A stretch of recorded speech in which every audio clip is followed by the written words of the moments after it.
Bom dia, meus amigos, tudo bem? Como é que vocês estão? Bom dia, professor. Bom dia. A gente já está gravando a aula aqui e eu queria só lembrar onde foi mesmo que a gente parou aqui na turma de vocês. Vocês lembram? Na apostila, a gente, não sei se é a apostila 5 ou a apostila 6. A apostila 5 é essa aqui que eu estou compartilhando agora com vocês, ó, que a gente começa a tratar de espaço especialmente protegido. E aí eu sei que a gente já falou de algum desses espaços aqui, né? A gente já falou de mata ciliar, de entornos de lagos e lagoas, não é isso? Vocês lembram onde é que a gente parou? A gente já viu aqui Manguezal, por exemplo, Restinga.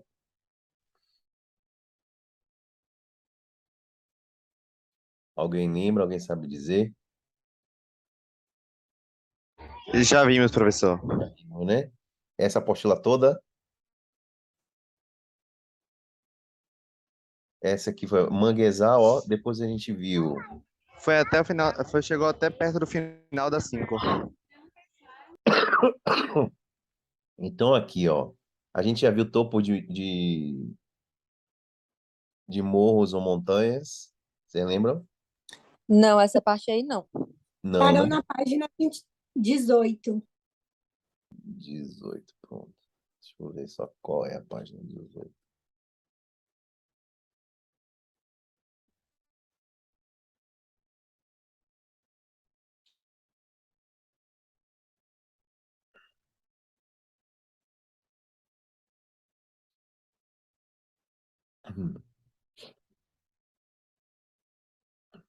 Então a gente chegou, começou a falar de manguezal, né? Então a gente falou de manguezal.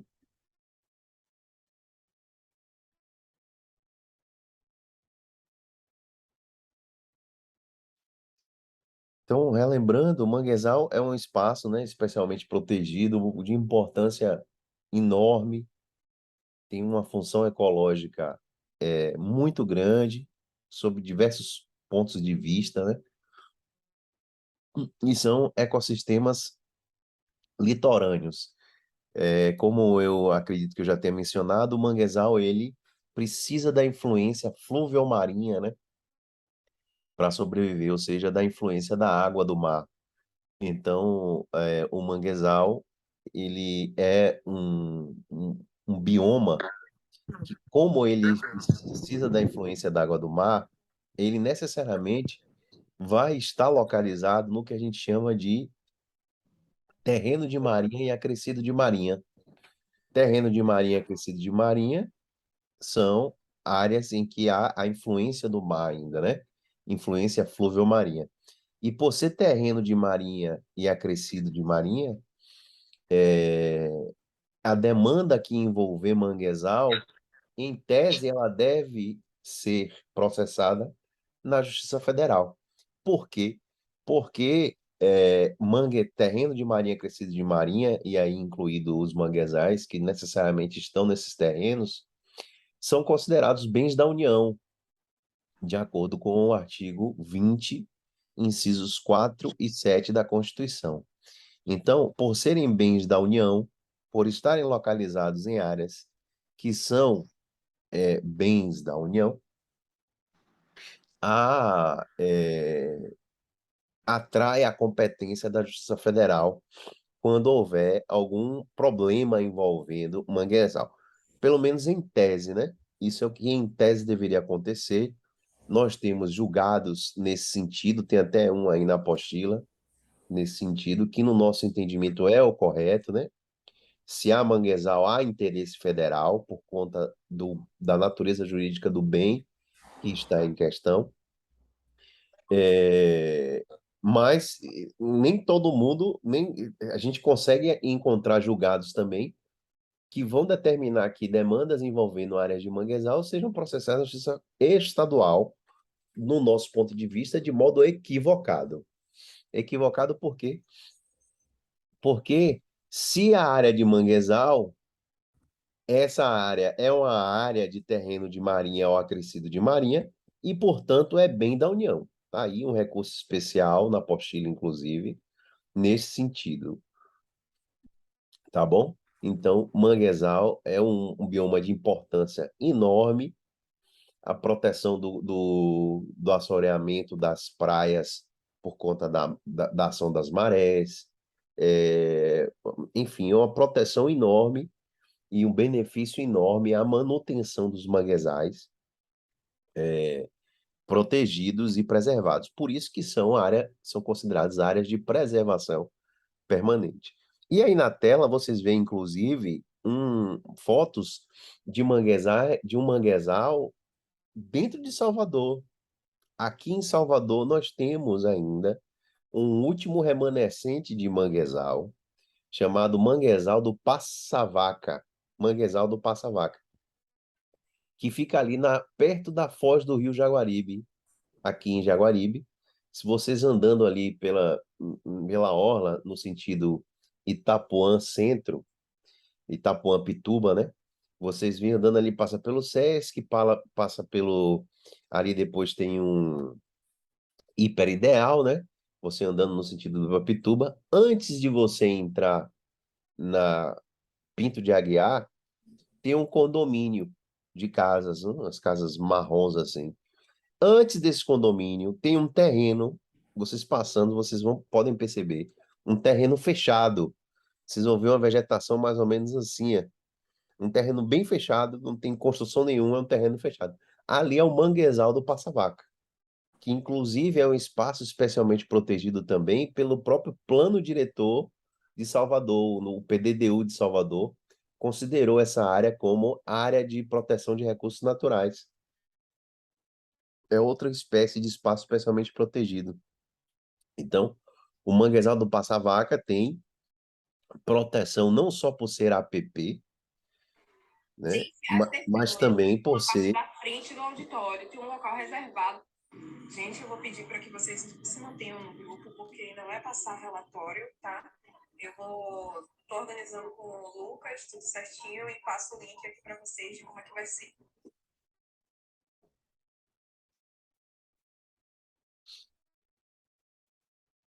Eu pedi só para vocês colocarem no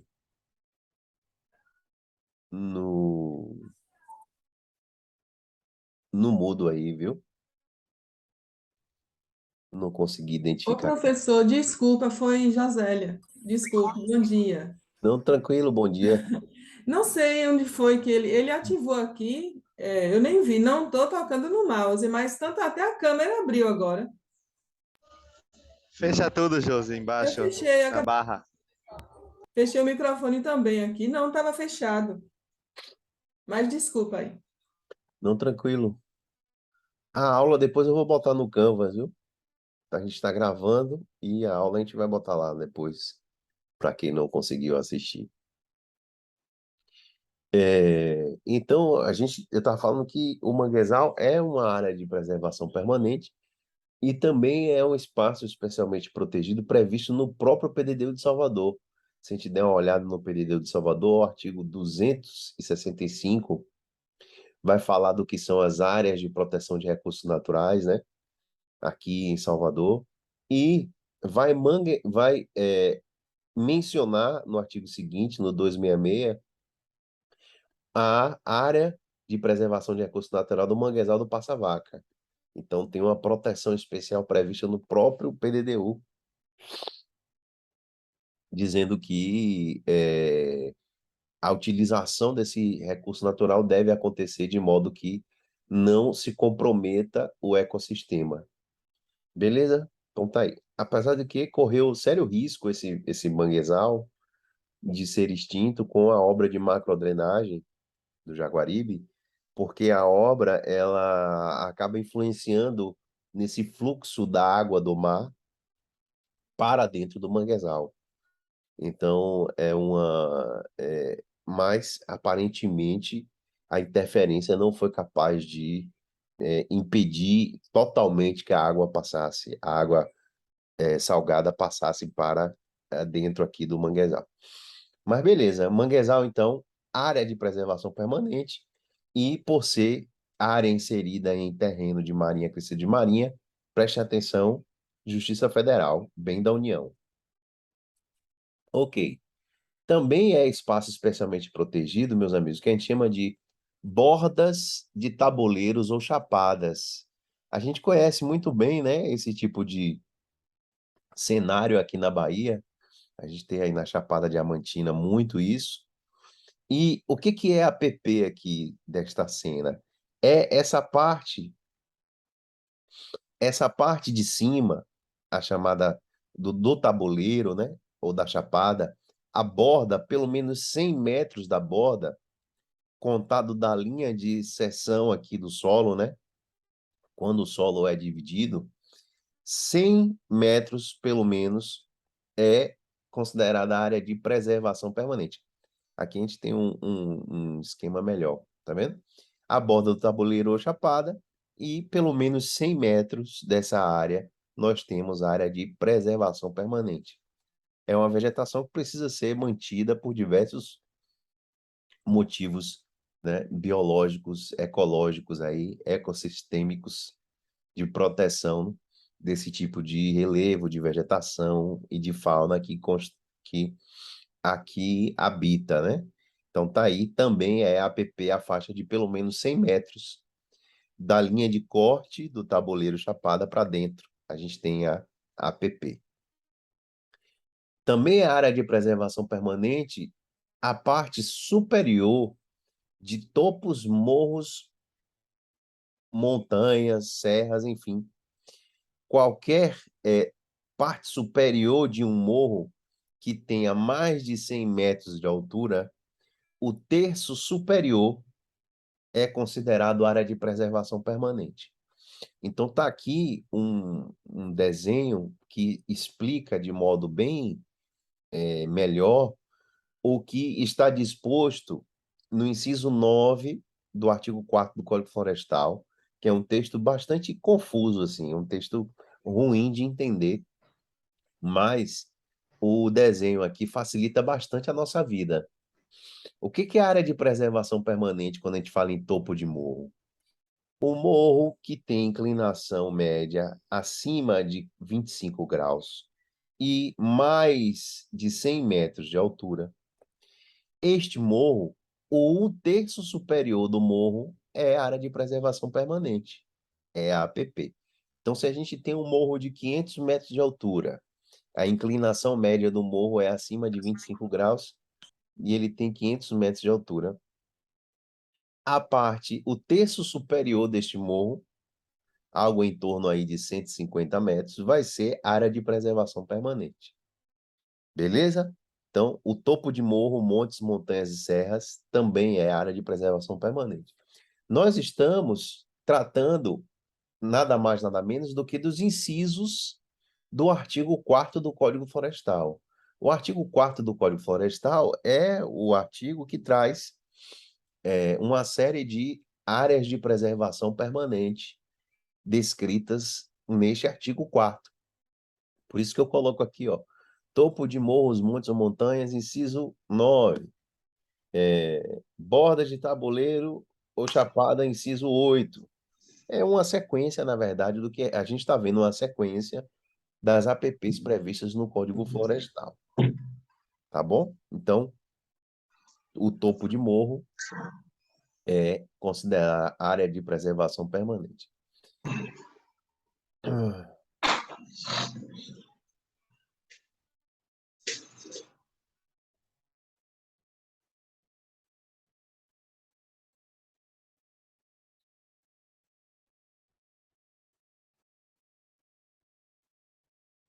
Eu não estou achando onde é que eu consigo silenciar eu mesmo aqui, as pessoas.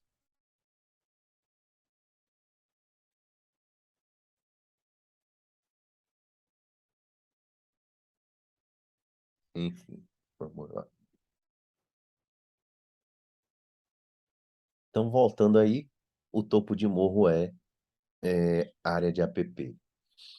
Também, meus amigos, vai ser a área de APP, área de preservação permanente, qualquer área, se ela for localizada em uma altitude acima de 1.800 metros. Qualquer área assim, com altitude acima de 1.800 metros é área de preservação permanente. Olha, 1.800 metros de altura é muito alto, viu? A gente não tem, inclusive, por exemplo, na Bahia aqui, a gente não tem altitude, terreno com essa altitude. É mais comum ter no Brasil, lá na Amazônia, né? Roraima, Amazonas, é mais comum nós termos esse tipo de vegetação, de terreno com essa altitude. Na região sudeste, nós temos também alguns pontos, mas o fato é que no Brasil inteiro nós temos apenas 1.100 quilômetros quadrados com esse nível de elevação. Então, qualquer área acima de 1.800 metros de altitude é área de preservação permanente. A ideia é o seguinte: esses locais, eles são tão raros, né, e específico que eles têm fauna e flora bem diferenciada da fauna e flora que a gente tem no Brasil, né? Então, por essa diferenciação, é importante, é necessário que se mantenha uma proteção especial a essas áreas com elevação acima de 1.800 metros. Também, chegando ao final aí das APPs, né? Nós temos as chamadas savanas brasileiras ou veredas. Veredas ou savanas brasileiras também serão consideradas APPs e o seu entorno. Veredas ou savanas brasileiras, elas não eram reconhecidas como APP no antigo Código Florestal. Tinha uma resolução do CONAMA de 2002 que reconhecia. Aí, o novo Código Florestal inseriu no rol das APPs as chamadas savanas brasileiras. A gente vai ver esse tipo de árvore aqui, buriti, esse tipo de palmeira, né? É muito comum. E esse terreno normalmente um terreno encharcado, um terreno úmido, molhado. Tá aí, APPs em veredas. Qual é a APP de veredas, né? As veredas em si, né? E uma faixa de proteção de 50 metros de largura ao lado das veredas também será considerado área de preservação permanente. Beleza? Então, APP aí, a faixa marginal, as savanas brasileiras, também chamadas de veredas. Veja que o solo, como eu falei, é um solo hidromórfico, que chama, com características específicas, né, úmidas. Então, há uma área de proteção com base no artigo 4º, inciso 11 do Código Florestal. Beleza?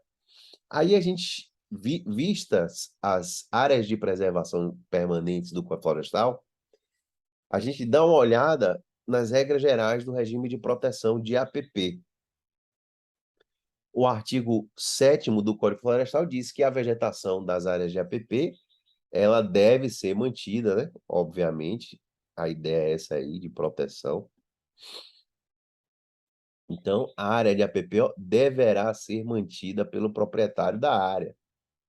O proprietário da área tem que manter, né? Seja possuidor ou ocupante, ele tem que preservar aquela área. Beleza? Se acontecer a supressão indevida dessa vegetação, é obrigação do proprietário promover a recomposição. E lembrando a vocês, essa obrigação de promover a recomposição da vegetação em APP que foi devastada é uma obrigação própria terreno, viu? Que natureza é real. E é transmitida ao sucessor. Então, todo mundo que adquire uma área na qual consta APP, essa pessoa precisa verificar se há uma degradação ambiental nessa área de APP. Porque se houver, o adquirente, ele adquire a obrigação de reparar essa vegetação danificada juntamente com o imóvel principal. É uma obrigação acessória que virá junto com o principal, essa obrigação de recompor a vegetação da área de preservação permanente que foi destruída. Beleza? Então, ponto principal é esse aí. Deve manter a vegetação, né, o bioma local, e se houver supressão da vegetação em área de APP, deve haver a recomposição. Beleza? Professor, e a APP? Então, a gente não pode fazer intervenção nenhuma em área de preservação permanente? Pode, mas excepcionalmente, e nos termos do artigo 8º do Código Florestal, a intervenção em APP que importa em supressão da vegetação vai acontecer excepcionalmente apenas nas hipóteses dessa intervenção ser uma intervenção de utilidade pública, interesse social ou de baixo impacto ambiental. E aí, o que é a atividade de utilidade pública, interesse social ou de baixo impacto ambiental? O próprio Código Florestal vem trazer isso. O Código Florestal traz o artigo 3º, que é um artigo de definição de conceitos, ele traz lá, no artigo 3º, inciso 8, o que são intervenções de utilidade pública, que podem autorizar, em tese, a supressão de vegetação em área de preservação permanente. Então, atividades ligadas à segurança nacional e proteção sanitária, obras de infraestrutura destinadas a concessões e aos serviços públicos de transporte. Então, por exemplo, o BRT, que está sendo construído em Salvador, ele está retirando mata ciliar de rios, que ali tem rios, né? Ali na ACM, ali no Lucaia, tem rios, rios que são poluídos, é verdade, mas são rios. A poluição de um rio não faz com que ele deixe de ser rio, nem que a área de preservação permanente, a faixa marginal, deixe de ser APP. Continua sendo APP. Mas e por que aquela obra, então, é autorizada? Justamente por isso aqui, ó. Porque aquela obra é considerada como uma obra de utilidade pública pelo poder público e é uma obra que vai implicar em serviço público de transporte, sistema viário. Então, através dessa categorização aqui, dessas exceções, é que se permite modificar aquelas áreas de preservação permanente, fazer intervenção ali, tirar a margem, concretar, como estão fazendo ali. Infelizmente, estão optando por essas intervenções que a ciência moderna já de modo amplamente majoritário, contrário a esse tipo de intervenção, né?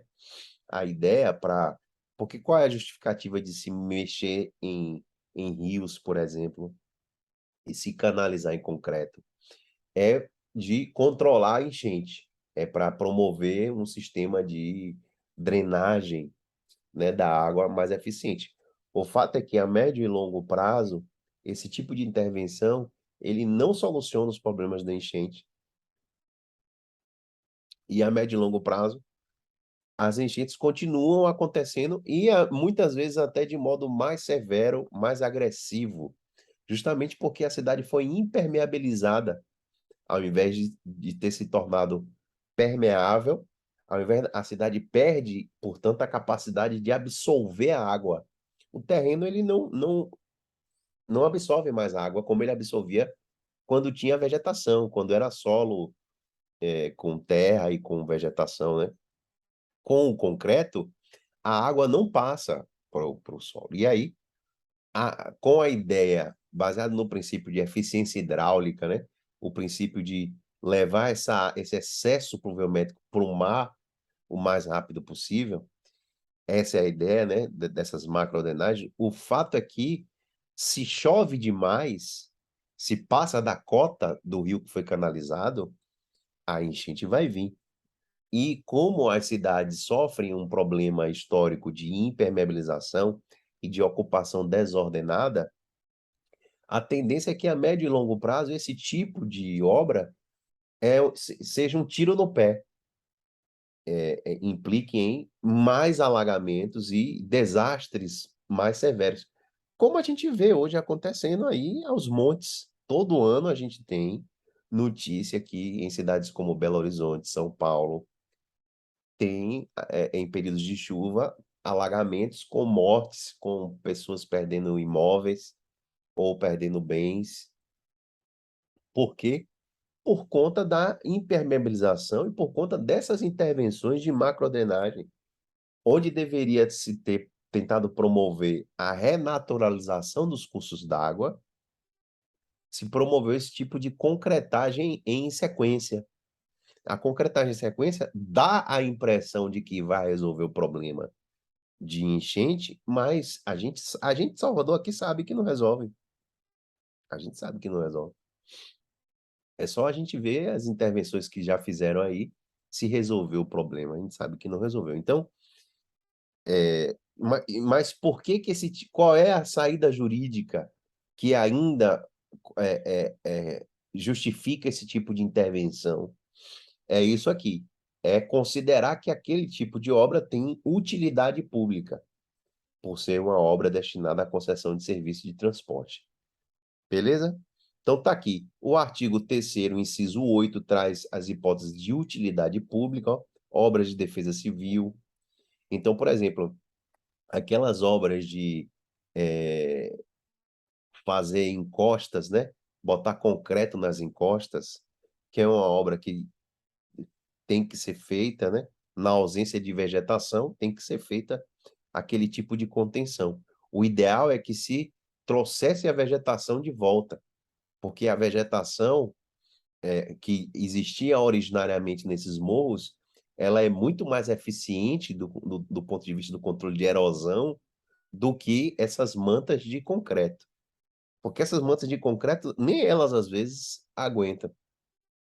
Mas qual é a justificativa para se fazer aquelas mantas de concreto? Já que aquelas áreas com inclinação alta são áreas de APP, áreas de preservação permanente.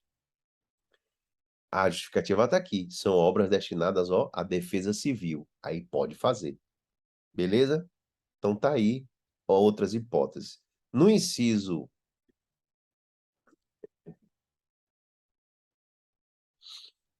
Josélia falou aqui, deveriam substituir o nome.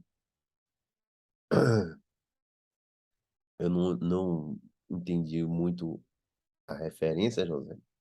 Você está falando aí de substituir o nome, mas, enfim.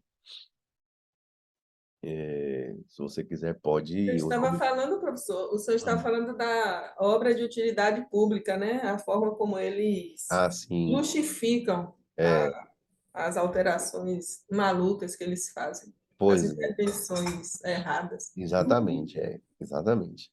É isso aí. Mas, enfim, a justificativa é essa aqui e a comunidade científica tenta ser ouvida, tenta falar, tenta argumentar, mas existe uma pressa, né, de se fazer, que tem que fazer logo, e tem que...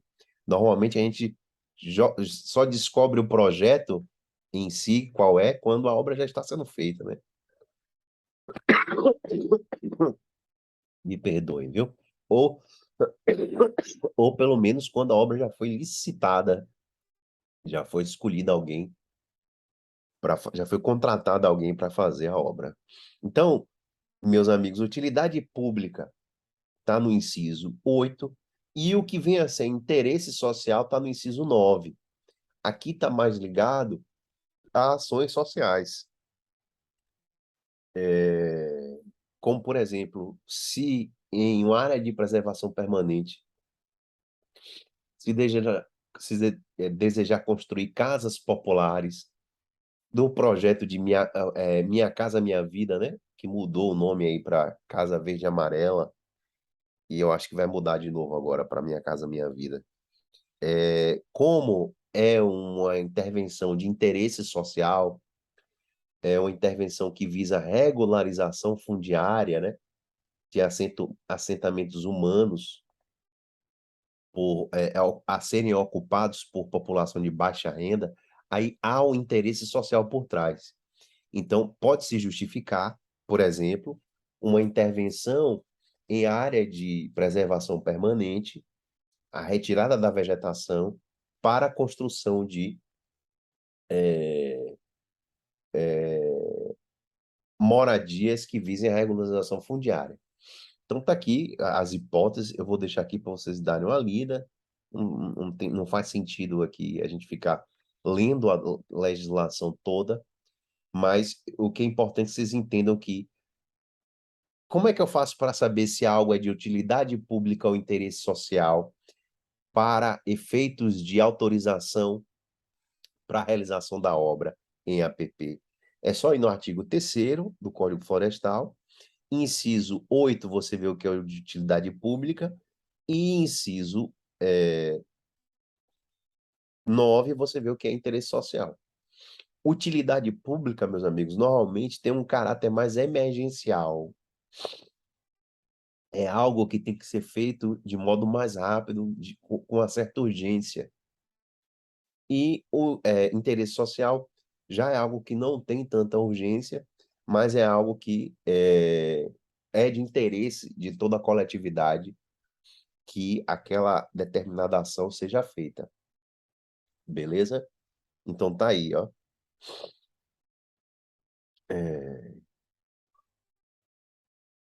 Bacana. Vamos lá. E o que que é atividade de baixo impacto ambiental para efeitos de autorização?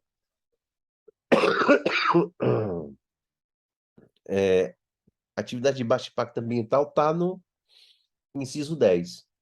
Na sequência, é uma sequência, né? 8, 9 e 10. Utilidade, interesse social, utilidade pública, interesse social e baixo impacto. Incisos 8, 9 e 10 do artigo 3º do Código Florestal. Atividade de baixo impacto.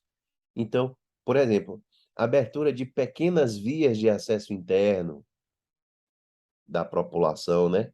Pequenas pontes, quando necessária a travessia de um curso d'água. Então, implantação de instalações necessárias à captação e à condução de água, implantação de trilhas para turismo, né? O desenvolvimento do ecoturismo. Tudo isso aí é obra de baixo impacto ambiental. Aí é permitida na APP. Vejam que aqui não vai haver uma retirada grande da vegetação.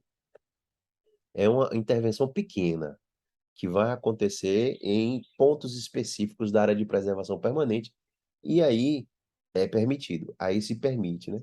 Construção de rampa para barcos, moradia, construção de moradia para agricultores familiares, remanescentes de comunidade quilombola. Esse pessoal, na verdade, já mora nessas APPs, né? Então, a reforma da moradia dele, ou a construção de uma nova moradia para ele dentro da APP, é uma obra considerada de baixo impacto. Beleza? Então, cercas, construção e manutenção de cercas em propriedades, por aí vai, tá bom?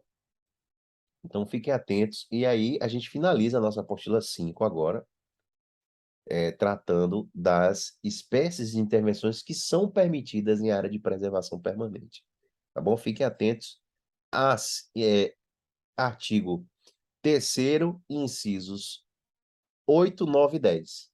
8, 9 e 10 é o que a gente vai ter de possibilidade.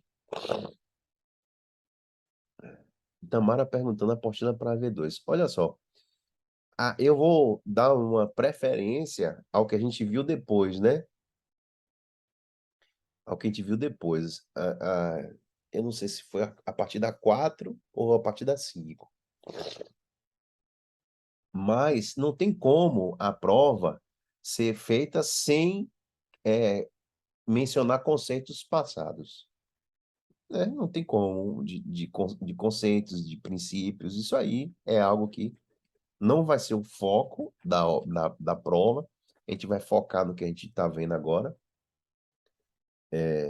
nessas apostilas, né? 5, 6 e 7. Mas a gente vai ter, com certeza, a gente vê o que... A gente vê também, tem que ter um conhecimento razoável do que já rolou. Vocês têm a data aí? Só rápido, alguém tem dessa AV2, qual é? Salvo engano, professor, 3 de dezembro. Eu vou ter até que ver isso aí, como é que vai ser, viu? Essa coisa dessa prova. Porque tô viajando. Não deve ser dia 3 não, deve ser dia 2. Pronto, dia 2. Dia 2, né? Isso. Que dia 2 eu devo estar viajando. Eu quero ver como é que eu vou fazer isso no dia 2. Porque dia 2 eu, Qualquer coisa, professor, antecipa uma semana. eu acho que eu vou fazer isso. Eu acho que vai ser isso. Eu vou ver se 25 eu tô aqui e aí a gente talvez antecipe para o dia 25. Viu? Eu vou até ver isso com vocês. Eu não sei como é que funciona até essa coisa lá é, de marcação de prova, tem uma confusão danada de que não pode marcar a prova fora do... Não, a gente tem provas que foram antecipadas É, uma semana antes da semana de referência. é, mas é isso, como eu vou estar viajando, e eu não vou ter ninguém para ir aplicar a prova para mim. E como a faculdade não permite que seja outra pessoa de fora, tem que, enfim, talvez eu vou ver isso aqui. Aliás, deixa eu só confirmar isso aqui da prova e já olhar aqui, porque se for o caso, a gente já combina isso aqui, meus amigos. Espera aí.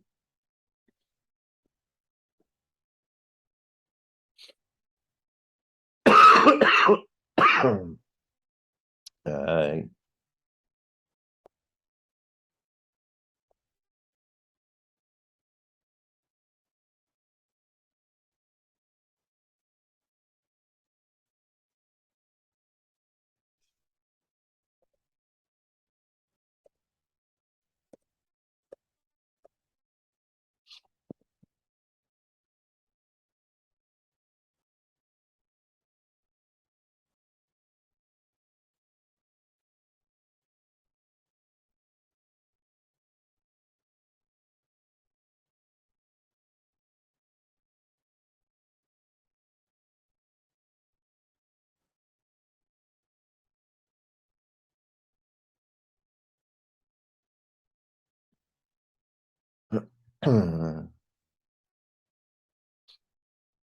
é isso mesmo. A nossa V2 está marcada para o dia 2 de dezembro e eu quero fazer isso com vocês. Espera, deixa eu só olhar aqui uma coisa antes para mim.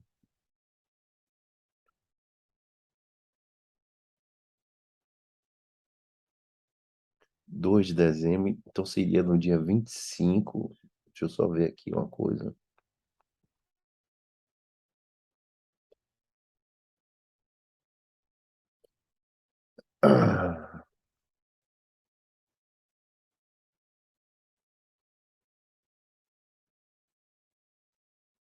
Ótimo, 25 eu tô aqui. Ok, 25 eu tô aqui. Então, meus amigos, vamos fazer isso. Vamos deixar nossa avaliação AV2 antecipar para o dia 25 de novembro, porque no dia 2 eu não estaria em Salvador. Pode ser, professor, sem problema nenhum. Vocês não tem avaliação não, né? Não, né? Na sexta-feira a gente não tem nenhuma outra aula no seu do senhor. Então tá ótimo, melhor ainda. Muita gente já vai se livrar mais cedo de mim aí. Legal. Então, vou alterar aqui no portal. Peraí.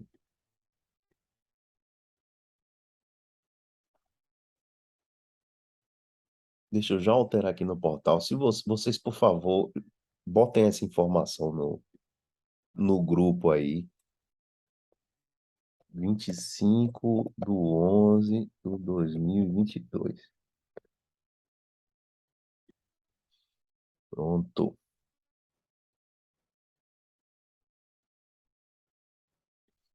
E a gente pode fazer, inclusive, o seguinte: A AV3, a data é a mesma da AV2, né? Mas a gente pode manter a AV3 no dia 2 mesmo, entendeu? Vocês mantêm o prazo aí, uma semana a mais.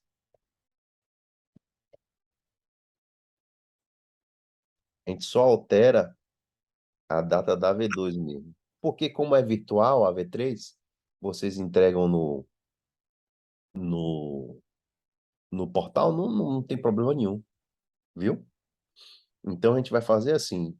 Apenas estamos antecipando a data da AV2.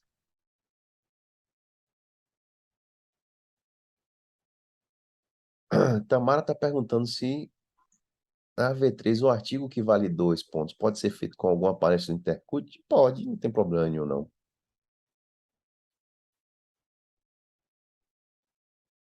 Viu, Tamara? Beleza. Então, meus amigos, ficamos assim. Nós já estamos ajustados com uma certa antecedência aí, né? A gente tem hoje, então, e a próxima aula. Hoje e a próxima aula, então, a gente finaliza o conteúdo e aí a gente cai para a nossa V3. Então, vamos adiantar aqui para a gente poder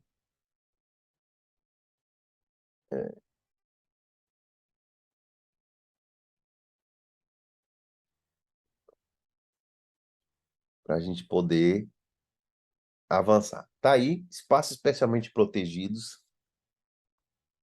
Apostila 6 é uma continuação dos espaços especialmente protegidos.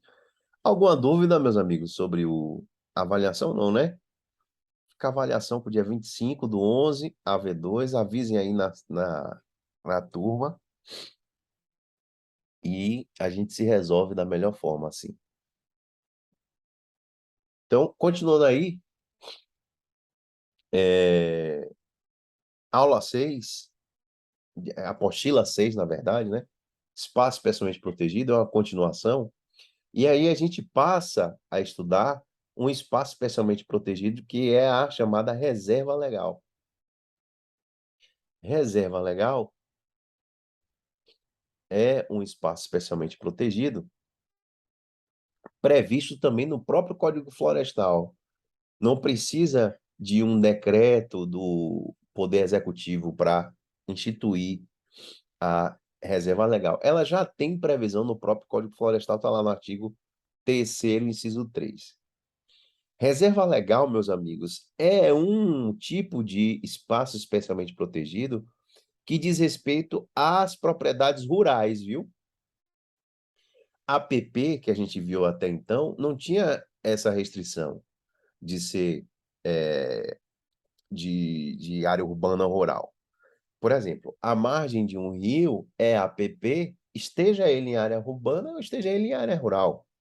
Agora, reserva legal é um tipo de espaço especialmente protegido que está inserido necessariamente em uma propriedade rural, em zona rural. Beleza? Se for perímetro urbano, não tem necessidade de instituir reserva legal. Beleza? Então, se alguém tem uma fazenda aqui, por exemplo, em área rural, né? Aqui na Bahia, saiba que uma parte dessa fazenda que você tem necessariamente tem que ser reserva legal. Beleza? Desculpe aí. Então, reserva legal é uma área prevista, é um espaço especialmente previsto para imóveis rurais. A reserva legal, para a gente compreender reserva legal, a gente tem que entender o conceito do que vem a ser Amazônia Legal. Por quê? Porque o conceito da reserva legal tem relação com o conceito da Amazônia Legal. A Amazônia Legal, meus amigos, é essa área aí toda que está no mapa, ó. O estado todo do Amazonas, do Roraima, Pará, Amapá, Rondônia, Acre. E ainda parte do Maranhão, ó, Tocantins, Mato Grosso. essa área toda aqui a gente chama de Amazônia Legal. Nessa área aqui, tem aqui, ó, outro mapa da Amazônia Legal, ó. O Brasil, ele possui cerca de 70% da área de Amazônia. 70% da área de Amazônia é nossa. Ah, professor, tem Amazônia em outros locais? Tem Amazônia em outros locais. Na Bolívia, Peru, Equador, tem o que a gente chama de Amazônia Internacional. Tem floresta amazônica. Mas a maior parte da floresta amazônica está, sem sombra de dúvida, no Brasil. E essa área toda aqui a gente chama de Amazônia Legal. Então, por que que reserva legal precisa do conceito de Amazônia Legal? Porque o Código Florestal vai estabelecer percentual mínimo de reserva legal no imóvel a partir deste conceito de Amazônia Legal. O artigo 12 vai definir, né, o seguinte: deverá ser considerada área de reserva legal, área localizada em imóveis rurais, dentro daquela área da Amazônia Legal que a gente viu, se a vegetação for em área de floresta, se o imóvel estiver situado em área de floresta, pelo menos 80% do imóvel vai ser reserva legal. Se o imóvel estiver dentro dessa área aqui, chamada Amazônia Legal, e ele estiver situado em área de cerrado, pelo menos 35% do imóvel vai ser reserva legal. E se o imóvel estiver dentro dessa área aqui, que é a Amazônia Legal, mas não for nem área de floresta, nem área de cerrado, pelo menos 20% do imóvel vai ser reserva legal. São as áreas que a gente chama de campos gerais. São as áreas que não tem nem floresta, nem cerrado. Pelo menos 20% é área de reserva legal. Ah, professor, e se o imóvel não for situado nessa área de Amazônia Legal, também tem que ter uma área destinada à reserva legal no imóvel rural? Sim. Então, por exemplo, você tem uma fazenda aqui na Bahia. Qual é essa área? Se a área rural não estiver na Amazônia Legal, que é o nosso caso aqui na Bahia, né? A gente não pega nenhum trecho de Amazônia Legal. A área do imóvel correspondente à reserva legal será de um percentual mínimo de 20%. Então, todo mundo que tem uma fazenda aqui na Bahia, por exemplo, tem uma área, deve destinar pelo menos 20% dessa área dessa fazenda para que seja considerada como reserva legal. E quem é que define essa área, professor? Quem vai definir o que é reserva legal no imóvel rural é o órgão estadual do meio ambiente. No nosso caso aqui é o INEMA. O INEMA que vai definir qual é essa área. E a natureza jurídica dessa área vai ser de limitação ao uso da propriedade. É uma espécie de limitação administrativa. Limitação ao uso da propriedade. O proprietário, na área da reserva legal, na área que for definida no imóvel rural dele, que é reserva legal, ele vai ter uma limitação do uso. Ele não vai poder dispor amplamente, né, daqueles poderes do direito de propriedade nessas áreas. A ideia é proteger essa área, né, dar uma proteção maior a essa área. Tá bom? Então, tá aí. Esse é o conceito de reserva legal, que tem relação com o conceito de Amazônia Legal e que diz respeito a uma área que deve ser protegida em imóveis rurais. Tá bom? É possível aumentar ou diminuir essas áreas? Sim, é possível aumentar ou diminuir. Os parágrafos que estão no artigo 12, eles vão trazer essas regras de possibilidade de diminuição da área de reserva legal localizadas em floresta ou em outras áreas. É possível, desde que sejam obedecidas essas exigências previstas no próprio Código Florestal. Beleza? Como eu falei para vocês, quem é que determina qual é a área de reserva legal dos imóveis rurais? É o órgão estadual do meio ambiente. No nosso caso, é o INEMA. Aqui na Bahia chama INEMA. Beleza? Então tá aí. É, Professor, minha fazenda já tem APP, ela já tem área de preservação permanente, porque passa um rio lá, tem uma nascente de um rio, tem uma lagoa natural. Então, o entorno desses biomas vai ser APP. Eu posso computar, pedir que o órgão estadual abata essas áreas da minha reserva legal, que tem que ser instituída no meu imóvel rural? Sim. É admitido o cômputo das APPs do cálculo da reserva legal no imóvel rural. Beleza? Desde que não implique em desmatamentos novos e desde que a área computada esteja conservada ou em processo de recuperação e o proprietário ou possuidor da terra tenha postulado a inscrição do imóvel no CAR. Tem alguns requisitos, né, previstos na própria lei, mas é possível abater a área de APP no cômputo do que venha a ser reserva legal. Beleza? Então tá aí. Tem mais algumas informações sobre reserva legal, mas o que eu quero destinar a você é o seguinte: nem todo imóvel rural ele está sujeito à constituição da reserva legal. Nem todo. Por que nem todo? Porque o próprio Código Florestal estabelece que se aquele imóvel rural estiver já desempenhando uma função social importante, de utilidade de interesse público, ele não precisa instituir a reserva legal dentro de sua área. Então, por exemplo, empreendimentos em que existem, imóveis em que existem empreendimentos de abastecimento público de água, de tratamento de esgoto, áreas nas quais funcionam os empreendimentos de exploração de potencial de energia elétrica, de geração de energia elétrica, de subestações, ou sejam instaladas linhas de transmissão e distribuição de energia elétrica, áreas destinadas para implantação de ferrovias e rodovias. Estes imóveis rurais, por já estarem sofrendo essas restrições, né, que são intervenções destinadas a atender o interesse público, eles não precisam estabelecer reserva legal. Então, por exemplo, a gente andando na estrada aí, pelas rodovias do estado da Bahia, a gente vê, às vezes, aquelas torres enormes, né, de transmissão de energia da rede elétrica, né? Aqueles postes enormes, né? Que vocês já devem ter visto com certeza.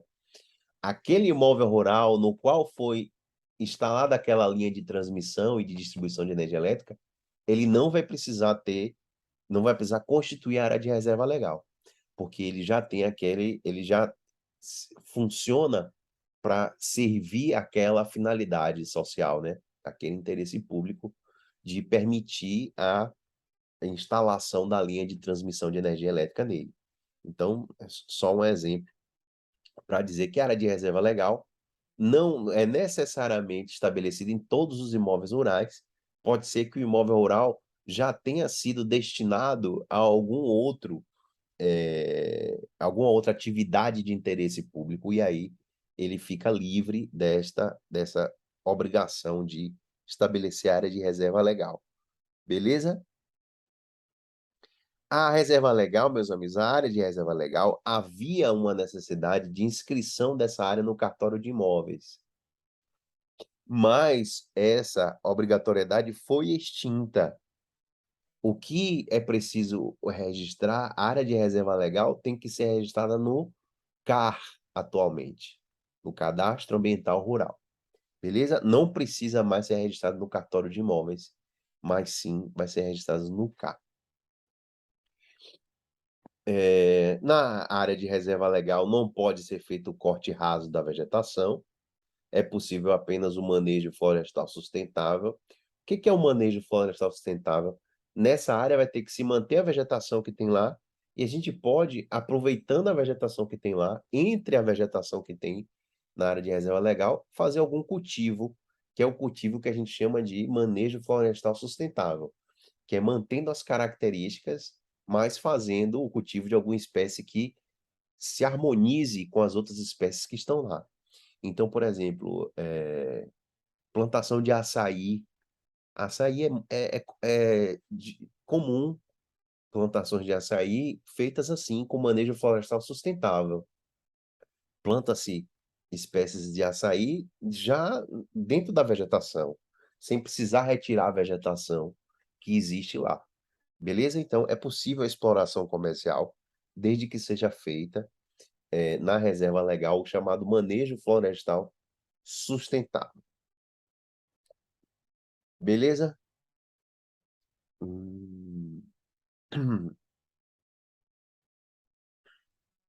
Para finalizar, uma observação aí.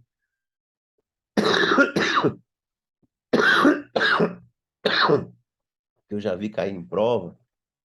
Me perdoem, viu, meus amigos, pela gripe aí, mas a gente não tem o que fazer, não tem jeito. E eu tenho tentado tomar cuidado, né, para não ficar gripado por conta de menino pequeno em casa aqui.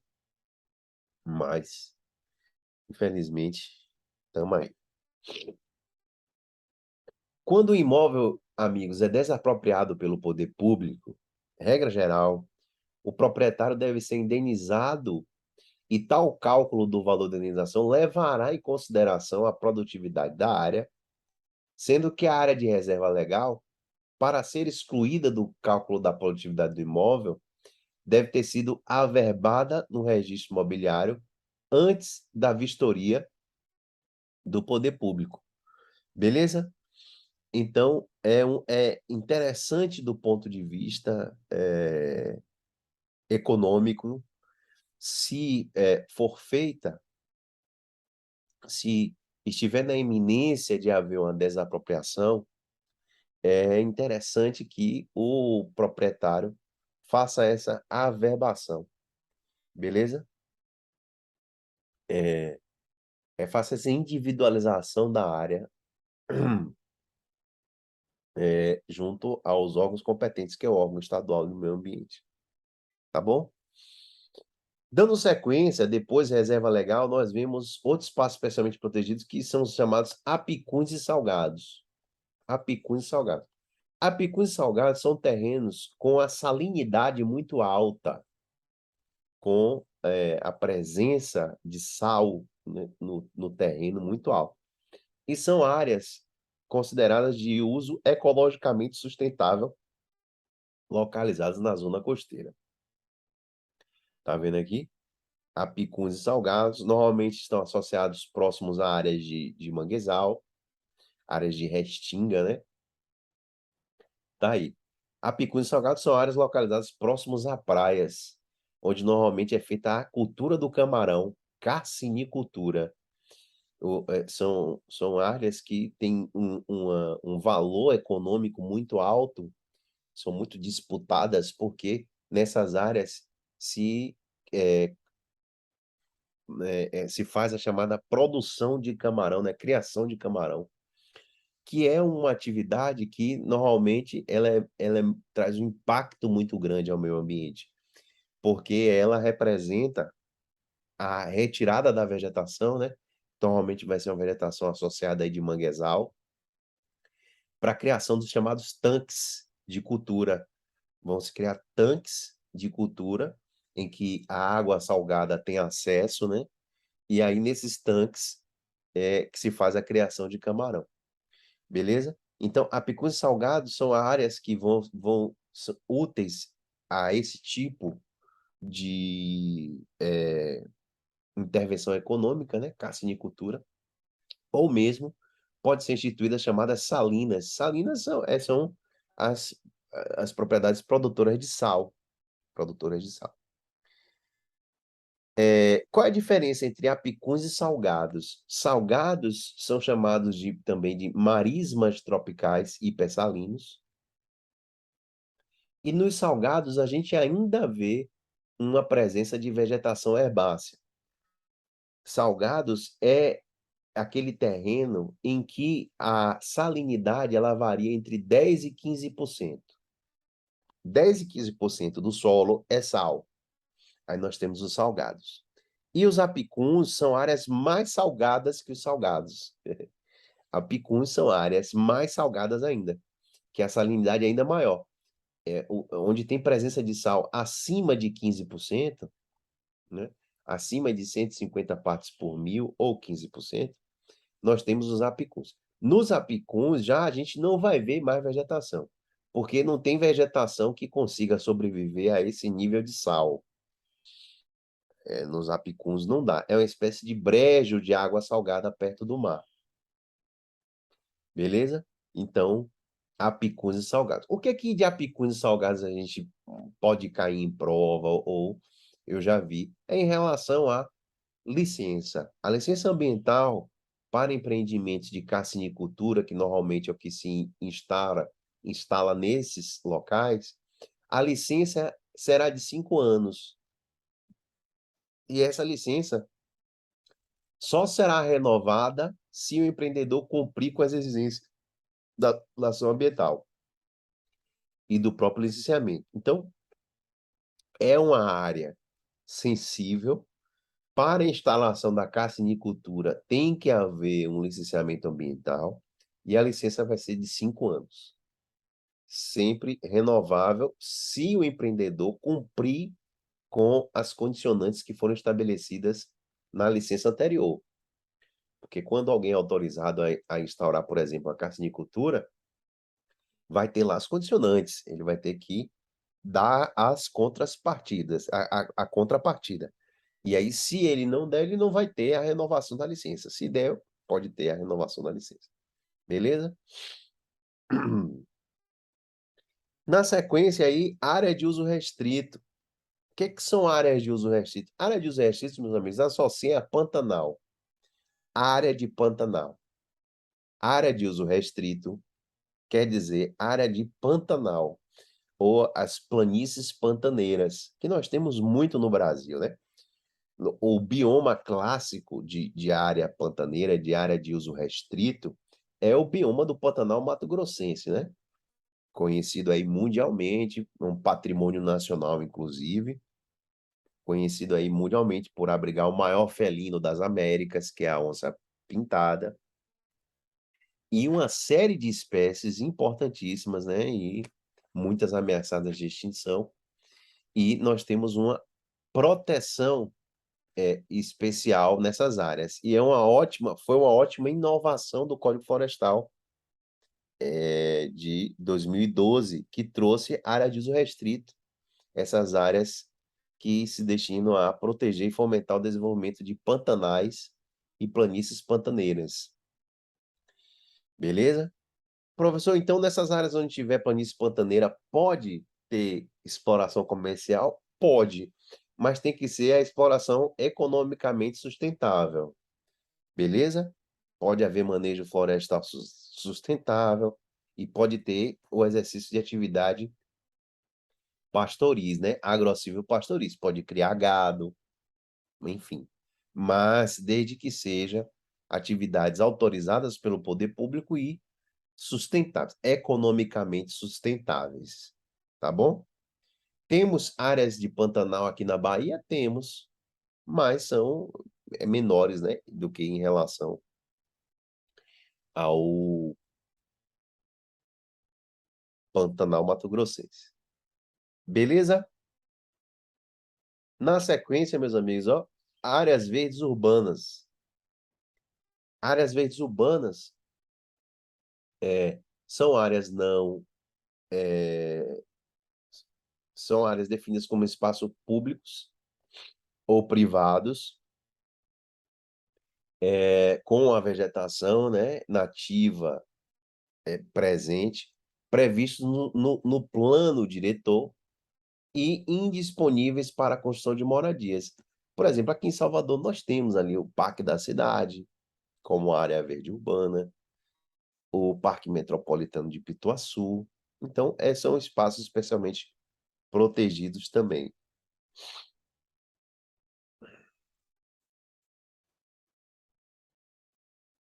Catarina está perguntando aqui. Bom dia, professor. A prova antecipada e a segunda chamada continua a mesma data? Qual é a segunda chamada mesmo? A data Catarina? Você tem aí a data da segunda chamada? Dia 9, né? Tá mantido, normal. Viu? Dia 9 eu tô aqui em Salvador, tranquilo. É no dia 2 mesmo que eu vou viajar. Ok. Áreas verdes urbanas, a gente falou, né? Tá falando aqui. O PDD de Salvador prevê também várias áreas verdes urbanas e não há mais, normalmente são áreas destinadas para melhoria da qualidade ambiental urbana, né?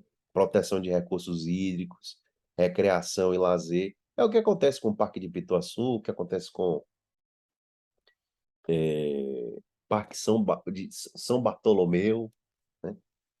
Lá na Cidade Baixa. Tem vários exemplos aí que a gente poderia dar. E o nosso PDD prevê também várias áreas verdes urbanas. Beleza? Finalizando o assunto de espaços especialmente protegidos, nós temos as chamadas unidades de conservação. Unidade de conservação, meus amigos, é um assunto grande. Por quê? Porque há uma lei específica para tratar só dessa espécie de espaço especialmente protegido, que são as unidades de conservação. Nós temos uma lei específica, que é a Lei do Sistema Nacional de Unidade de Conservação, lei do SNUC, Sistema Nacional das Unidades de Conservação. Essa lei é a Lei 9985 de 2000, e é uma lei destinada a regulamentar esses espaços especialmente protegidos, que são as unidades de conservação. Beleza? Então, é o seguinte. Nós temos diversas modalidades de unidade de conservação. Por isso que o assunto fica um pouco enciclopédico, né? Mas o que a gente vai ver os pontos principais. A gente vai ver os pontos principais, que é o que nos interessa aqui. A gente não precisa ficar especialista em unidade de conservação, até porque a gente nem iria conseguir, porque vocês vão ver que são muitas espécies com características específicas, e não é o nosso objetivo. Nosso objetivo aqui é entender que unidade de conservação é um tipo de espaço especialmente protegido, que tem uma lei específica tratando sobre o tema, que é a Lei 9985 de 2000. E essa lei traz 12 espécies de unidade de conservação. Beleza? 12 espécies de unidade de conservação. A unidade de conservação, professor, surgiu no Brasil no ano de 2000 com a lei do SNUC? Não, já existia. A Lei 9985, que é a lei do SNUC, Sistema Nacional de Unidade de Conservação, ela regulamentou, organizou a temática. Mas nós já tínhamos unidades de conservação mencionadas no Código Florestal anterior, que é a Lei 4771 de 65, né? O código que foi revogado pelo Código atual de 2012 já previa algumas unidades de conservação, algumas espécies de unidade de conservação, quando tratava de florestas nacionais, por exemplo, estações ecológicas, então já existia. A primeira unidade de conservação no Brasil foi criada em 1937 por Getúlio Vargas. É o Parque Nacional de Itatiaia. Parque Nacional de Itatiaia é uma unidade de conservação. Então veja que já é um espaço especialmente protegido que começou há um tempo já a ser instituído. A nível mundial, a referência que a gente tem de primeira unidade de conservação criada foi o Parque de Yellowstone, em 1872, lá nos Estados Unidos. O Parque Nacional de Yellowstone, lá nos Estados Unidos, 1872, né, 150 anos atrás, ficou conhecido por ser a moradia de Zé Colmeia. Quem assistiu aqui o desenho do Zé Comé sabe, não sei se é da época de vocês, mas Zé Comé e Catatal, que era o parceirão de Zé Comé, viviam no Parque Yellowstone. Zé Comé era um urso atrapalhado que não gostava de caçar, era preguiçoso, ele vivia de ficar roubando a comida dos turistas do Parque de Yellowstone, né? A onda dele era essa aí. É bem legal o desenho de Zé Colmeia. Zé Colmeia morava em Yellowstone, no Parque de Yellowstone. Primeira unidade de conservação que se tem notícia aí a nível mundial. Beleza? E a unidade de conservação é um espaço especialmente protegido criado para justamente tutelar aqueles recursos ambientais daquela área que tem características específicas, né? É um regime especial de administração daquela área que vai ser instituída no momento que se institui a unidade de conservação. E a unidade de conservação, ela pode ser instituída por ato do Poder Executivo, por decreto, mas só pode ser extinta ou ter a proteção reduzida por lei. A gente já mencionou isso aqui. Beleza? E para se criar a unidade de conservação, o que vai ser feito? Vai ser feito estudo técnico, né? Biólogos, antropólogos, geólogos vão dar parecer técnico para fundamentar a criação de unidade de conservação em determinado local. E deve haver também uma consulta pública. A população diretamente atingida, a população que mora no local da unidade de conservação, tem que participar dessa decisão. Beleza? Então, tem que haver a consulta pública. Inclusive, a lei fala que, se for instituída estação ecológica ou reserva biológica, é indispensável, é dispensável a consulta pública apenas nos casos, é dispensável a consulta pública para a criação de estação ecológica ou reserva biológica. Beleza? Essas duas modalidades são unidade de conservação da categoria de proteção integral. E a gente vai ver que o particular que estiver morando vai ter que deixar o local. Mas está aí. Consulta pública e estudo técnico deve preceder. Beleza? Teve uma discussão que surgiu, uma época, no sentido de se o parecer emitido pelo Conselho Consultivo do Parque, toda unidade de conservação, ela vai ter um conselho gestor. Teve uma época que ficou-se na dúvida de se o parecer desse conselho gestor poderia substituir a consulta pública. E o STF entendeu que não pode substituir a consulta pública, quando exigido em lei, o parecer do Conselho Consultivo. Beleza? Então, a população deve ser consultada, e essa consulta é fundamental, não só para a criação do parque, mas também para a ampliação dos limites territoriais da unidade de conservação. Também tem que ter a consulta pública e ter os estudos técnicos prévios. Beleza? Então, unidade de conservação, meus amigos, nós temos duas grandes categorias de unidade de conservação. Nós temos as unidades de proteção integral,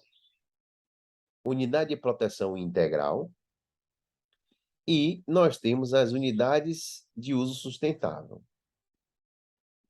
Unidade de proteção integral são espaços especialmente protegidos, são unidades de conservação em que a proteção é mais rígida.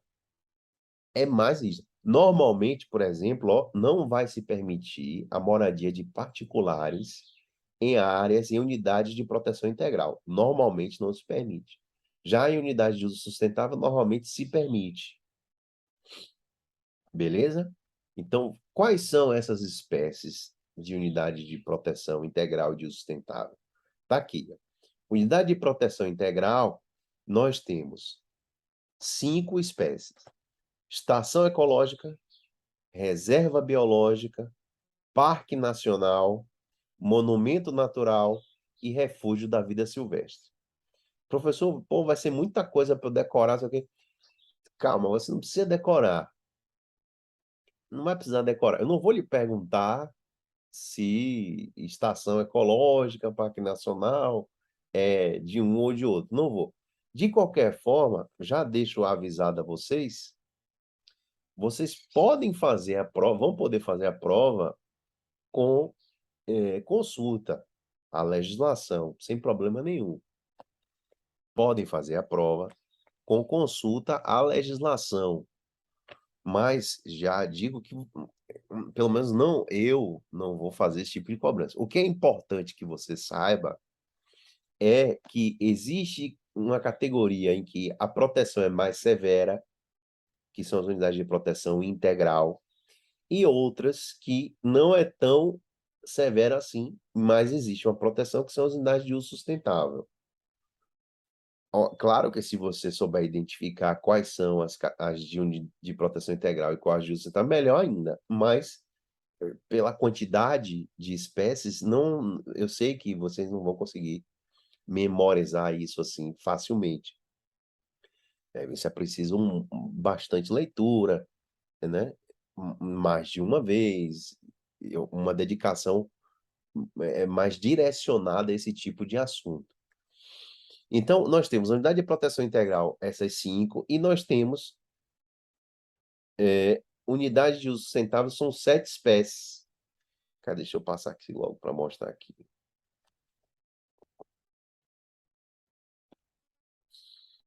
Aqui.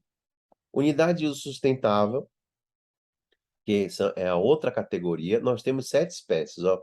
APA, que é a unidade de conservação mais comum que a gente tem. Área de proteção ambiental, APA.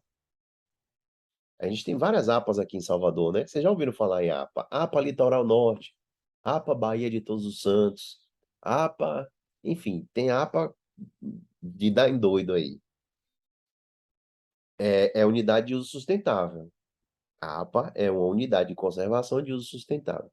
Nós temos também área de relevante interesse ecológico, a chamada ARIE, Floresta Nacional, a RESEX, Reserva Extrativista, Reserva de Fauna, Reserva do Desenvolvimento Sustentável e Reserva Particular do Patrimônio Natural.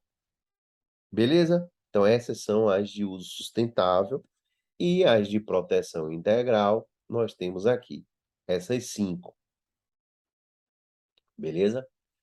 Na apostila tem um apanhado geral de cada uma dessas modalidades, o que vem a ser cada uma dessas modalidades. E está tudo na lei do SNUC. Está tudo na lei do Sistema Nacional de Unidade de Conservação. Beleza? E aí, o que eu aconselho a vocês? O que vocês devem prestar atenção quando vocês forem fazer alguma consulta, alguma leitura? Vocês devem ficar atentos ao seguinte: a lei vai trazer o conceito, por exemplo, do que vem a ser uma estação ecológica, e o que é mais importante, o que eu diria assim, que é mais importante para a gente compreender, é se o particular vai poder continuar morando ou não naquela área. Porque isso é o que tem de maior repercussão social, é isso. Se o particular vai ter que ser desapropriada a área dele, ele vai ter que sair daquela área e vai ser indenizado, obviamente, ou se ele pode morar na unidade de conservação, mesmo após ela ter sido instituída. Nas unidades de proteção integral, normalmente o particular vai ter que sair, porque a proteção é mais rigorosa, não se deseja que tenha particular morando nessas áreas. Então, por exemplo, estação ecológica. Estação ecológica é um exemplo de unidade de proteção integral. A ideia, normalmente, é sempre essa, de preservação da natureza e realização de pesquisa científica. Na estação ecológica, o artigo 9º diz, no parágrafo 1º, ó, ela é de posse de domínio público, sendo que áreas particulares, incluídas em seus limites, serão desapropriadas. Desapropriadas. E aí, na apostila, eu meio que grifei os pontos mais importantes para vocês, fazendo a leitura, depois vocês darem uma olhada aí. Na estação ecológica, por exemplo, é proibida a visitação pública, exceto com o objetivo educacional. Exemplo de estação ecológica na Bahia. Tem aqui na Bahia? Com certeza. Nós temos, ó, alguns exemplos apenas. Estação ecológica Veracel, entre os municípios de Santa Cruz, Trabalho e Porto Seguro, lá no extremo sul da Bahia. Nós temos também Estação Ecológica do Rio Preto, entre os municípios de Rita de Cássia, Santa Rita de Cássia e Formosa do Rio Preto. São alguns exemplos. Estação ecológica. Temos na Bahia, sem dúvida. Pode particular morar aqui? Não pode. Vai ter que ser, ó, vai ter que sair. O terreno vai ter que ser desapropriado. Beleza? Segunda modalidade de unidade de conservação de proteção integral é a reserva biológica, ou REBIO. A ideia é preservar o bioma, né? Os atributos naturais, não permitir interferência ou modificações humanas. E, ó, ela é de posse e domínio público. As áreas particulares serão desapropriadas. Tá vendo? Normalmente é assim. Unidade de proteção integral, particular não pode morar. Professor, como é que a gente, na prática, distingue o que vai virar estação ecológica, por exemplo, e o que vai virar reserva biológica? A gente não tem como saber isso, meus amigos. Nós, operadores do direito, não é nossa função. A caracterização de uma área dessa vai ser fruto de estudos de especialistas nessas áreas ligadas ao meio ambiente, né? Biólogos, antropólogos, e esse pessoal que vai trazer um parecer para fazer essa distinção. Então, não dá para a gente cobrar da gente aqui, da área jurídica, que saiba dizer qual é a exata diferenciação entre um e outro. A gente não vai saber. O que a gente tem que saber é se pode particular moral ou não. Isso é um ponto que é importante. E também os pontos relacionados a se é possível visitação pública ou não. Beleza? Além disso aí, não é demais. A gente não precisa se preocupar. Tá bom? Na sequência, o Parque Nacional. Parque Nacional também é unidade de conservação de proteção integral. Parque Nacional. Ó, áreas particulares serão desapropriadas também. Não é possível morar, né, em Parque Nacional. E pesquisas científicas dependem de autorização prévia do órgão responsável pela gestão. Quarta unidade de conservação de proteção integral, monumento natural. Monumento natural. Atenção. Esta aqui é uma exceção, ó. É uma unidade de conservação de proteção integral, na qual pode ser ocupada por particular. Monumento natural. O monumento natural é uma área normalmente pequena, é uma área normalmente menor a uma área específica, a sítios naturais, raros, singulares e de grande beleza cênica. A gente chama de monumento natural, unidade de conservação de proteção integral. Particular pode continuar morando, desde que seja possível, né, compatibilizar os objetivos da unidade com a utilização da terra e a destinação que os proprietários dão aos seus imóveis. Se houver incompatibilidade, os particulares vão ter que deixar a área do monumento natural. Beleza? Então, a área vai ser desapropriada se não houver compatibilidade. Mas, em tese, o particular pode morar na área de monumento natural. Tem monumento natural? Tem. Na Bahia, aqui, ó. Cachoeira do Ferro Doido, localizada a 18 quilômetros do município de Monte Chapéu. Tem uma queda d'água de 118 metros de altura. Tem alguém que conhece aí, Cachoeira do Ferro Doido? Olha ela aí, ó. Para quem não conhece. Isso aqui é um monumento natural. Unidade de conservação de proteção integral. Beleza? Bonita, né? A quinta e última unidade de conservação de proteção integral é o refúgio da vida silvestre. Refúgio da vida silvestre. É o que querem instituir aqui no Parque do Vale Encantado, aqui nessa área aqui de patamares, atrás do Shopping Paralelo ali, tem essa área chamada Parque do Vale Encantado, que a comunidade quer transformar em refúgio da vida silvestre. Refúgio da vida silvestre é a unidade de conservação, de proteção integral e que também admite a ocupação por áreas particulares. Pode ser constituído por áreas particulares. Beleza? Desde que seja possível compatibilizar com os objetivos da unidade de conservação. Se o particular não compatibilizar, a área vai ser desapropriada. Beleza? Então, vimos aí as 5 unidades de conservação de proteção integral e passamos às unidades de uso sustentável. A gente vai também passar o olho, não há necessidade de ler tudo isso aqui, até porque é texto mesmo literal da lei.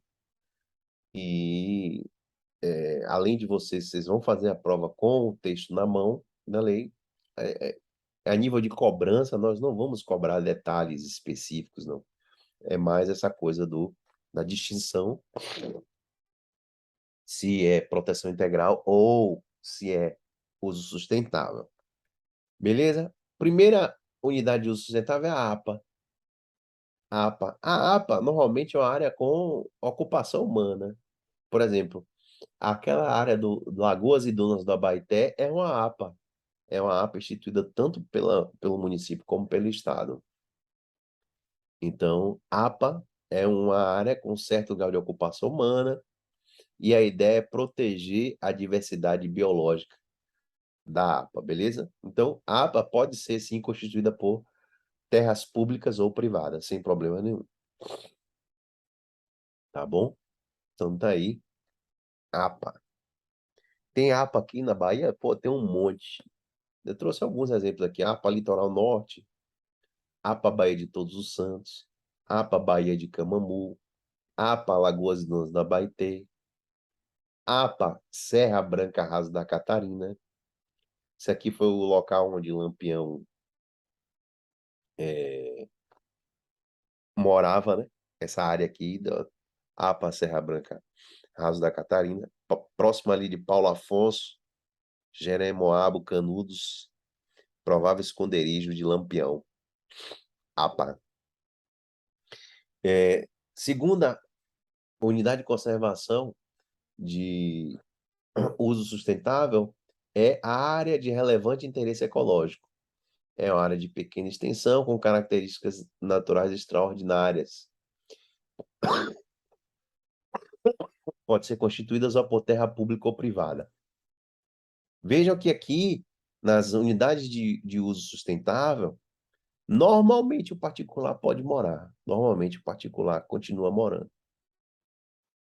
Nós temos aqui na Bahia, área de relevante interesse ecológico, temos a área Serra do Orobó. Serra do Orobó, que se encontra inserida entre os municípios de Rui Barbosa e Itaberaba, a 315 quilômetros de Salvador. O legal dessa área é que na mesma área, nós temos os 3 grandes biomas do Brasil.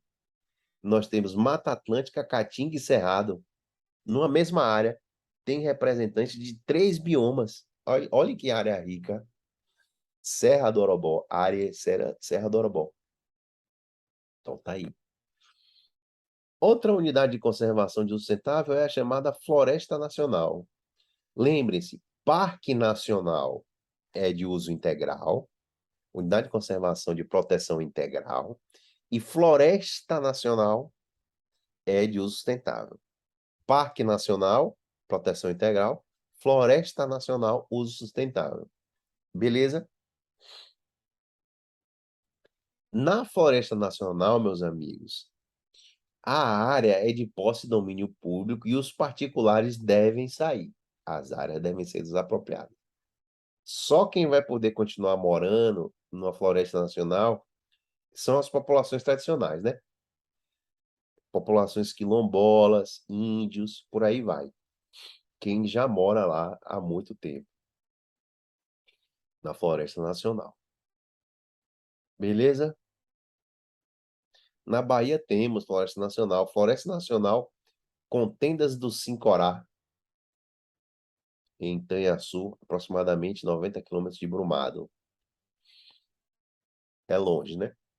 Daqui de Salvador vai dar aí pelo menos umas 6, 7 horas de carro. Ok. Resex, Reserva Extrativista, olha aí, outra unidade de conservação de uso sustentável. Resex é uma área utilizada por populações tradicionais extrativistas. Por isso que se chama Resex, Reserva Extrativista. A ideia é proteger essa área, né, mantendo a utilização dela como área de subsistência, né? Agricultura de subsistência na criação de animais de pequeno porte e por aí vai. É uma área de reserva e domínio público, mas as populações tradicionais, obviamente, podem continuar morando. As tradicionais podem continuar morando nessas áreas. Ok? A gente tem aqui na Bahia várias Resex. Por exemplo, a Resex Marinha Baía do Iguape. Ali no recôncavo da Bahia, né? Tem Resex de Canavieiras, Resex do Caçurubá, de Caçurubá. Várias Resex aí. Também temos como unidade de conservação de uso sustentável, de uso sustentável a reserva de fauna, REFAO, área natural com população de animais e espécies nativas terrestres ou aquáticas residentes são obrigatórias. REFAO. REFAO é de posse de domínio público, sendo que a área de particulares e seus limites devem ser desapropriadas. Olha aí. Na reserva de fauna,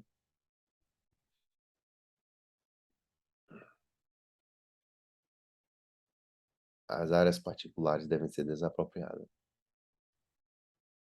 Nessa área é proibida a caça. Obviamente, né? Pô, a área é criada para proteger a fauna, não pode caça, nem amadorística, nem profissional.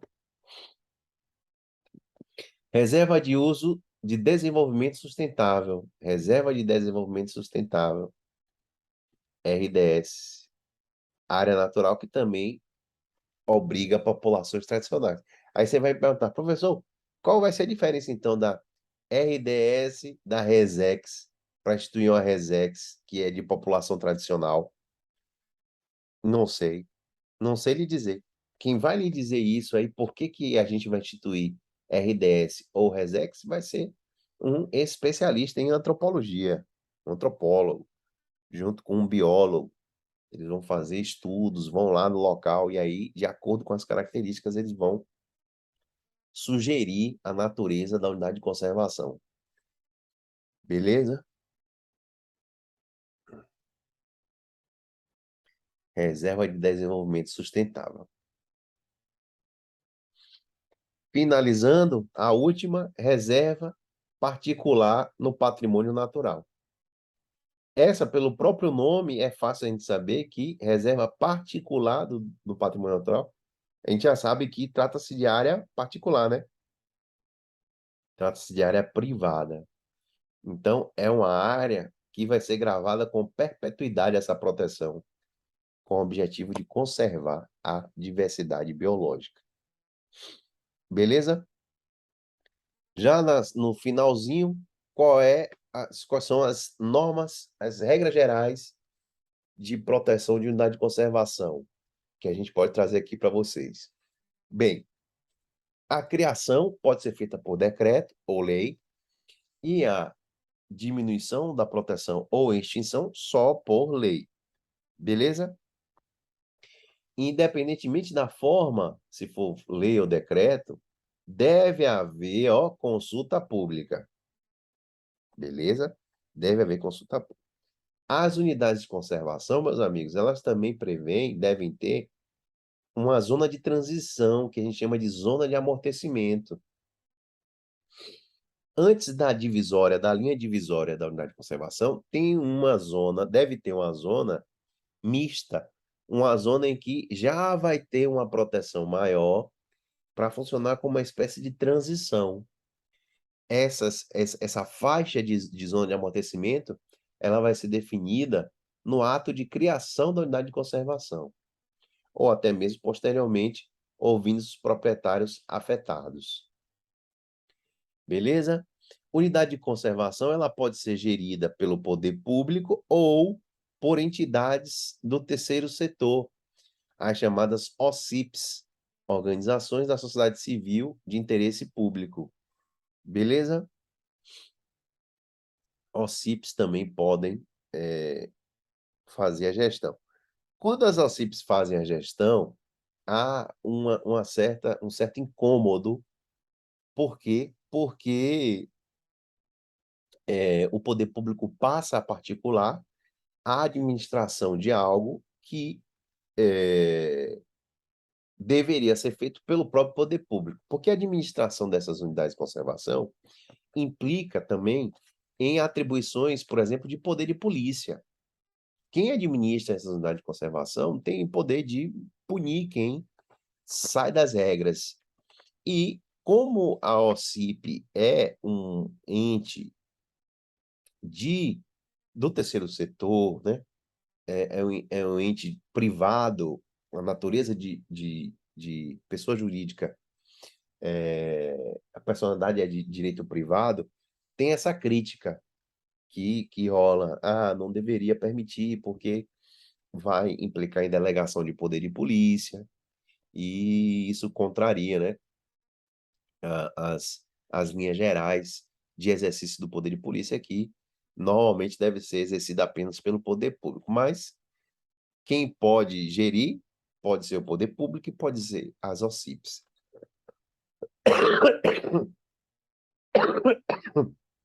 E as unidades de conservação, quando for feita alguma intervenção dentro da unidade de conservação que possa criar algum impacto ambiental, essa intervenção tem que ser precedida de EIA-RIMA. EIA-RIMA. E o empreendedor, por força do artigo 36 da Lei do Sistema Nacional de Unidade de Conservação, o empreendedor ele é obrigado a apoiar a implantação e manutenção da unidade de conservação do grupo de proteção integral. Beleza? O que tinha uma norma interessante na lei do SNUC, que está prevista lá no parágrafo 1º do artigo 36, que diz o seguinte, que o empreendedor era obrigado a destinar pelo menos 0,5% do custo total do empreendimento para indenizar, ou seja, para compensar ambientalmente. Por que eu coloquei aqui era? Porque esse dispositivo que fixava um percentual mínimo de investimento para a preservação ambiental foi questionado no STF. O STF recebeu, né, indagações sobre a constitucionalidade desse piso mínimo de 0,5%, né? Os empreendedores questionaram, é muito dinheiro e tal.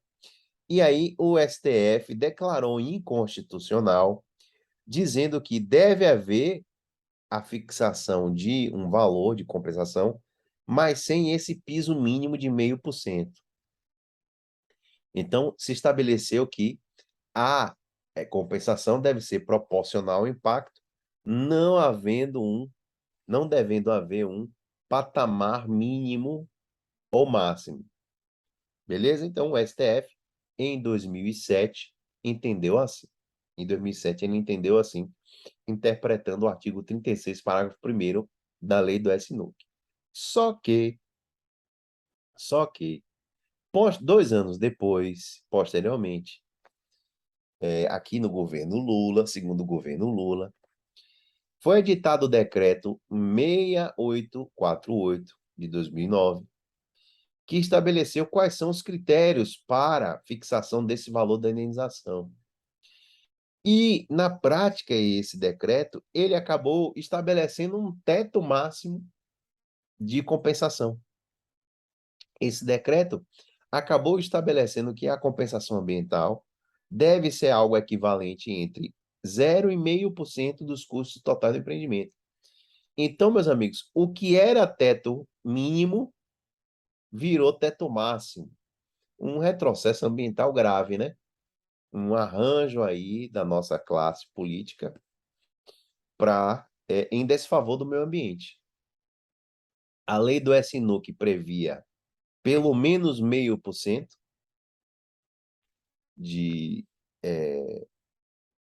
valor a ser destinado à compensação ambiental, e veio depois o STF tirou o piso, sem estabelecer piso ou teto, e posteriormente um decreto presidencial estabeleceu regras para se fixar esse valor da compensação, trazendo um teto até 0,5%. Então, o que era piso virou teto, até 0,5%.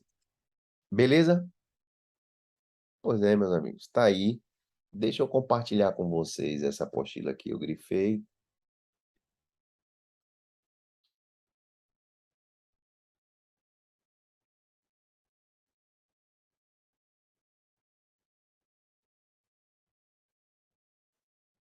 Mover para...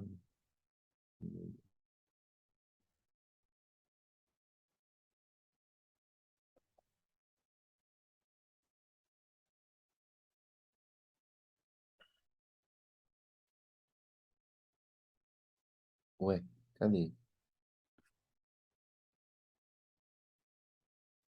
Rapaz, onde foi que eu botei isso?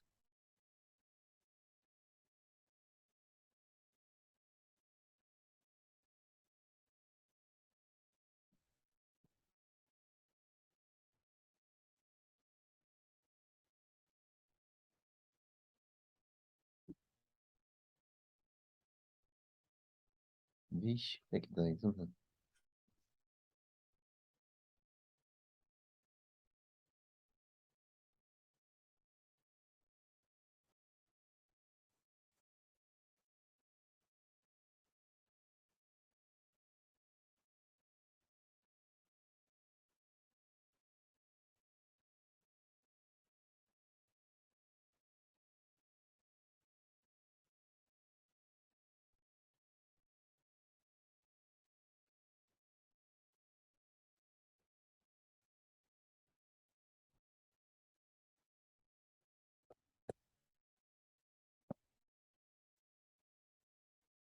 Ah, sim, agora veio.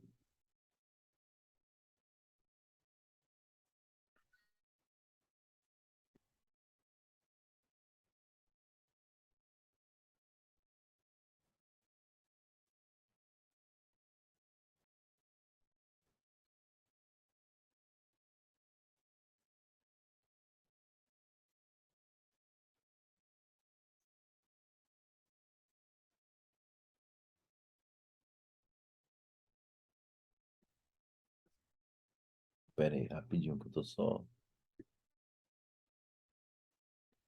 trazendo pra cá. Aí. Pronto, meus amigos, nós temos aí. Botei aí no chat, viu? A apostila que a gente usou. Obrigado a todos. Ficamos por aqui. Na aula que vem a gente vê a nossa apostila 7.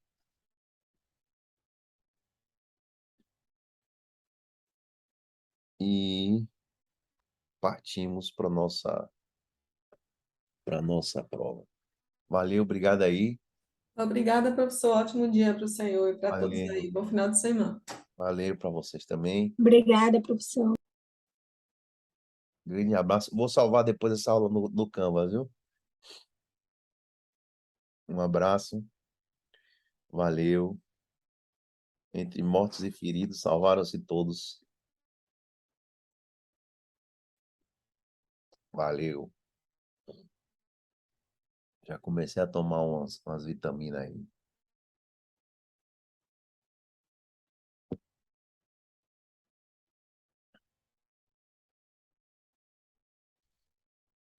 Valeu, gente. Um abraço, viu?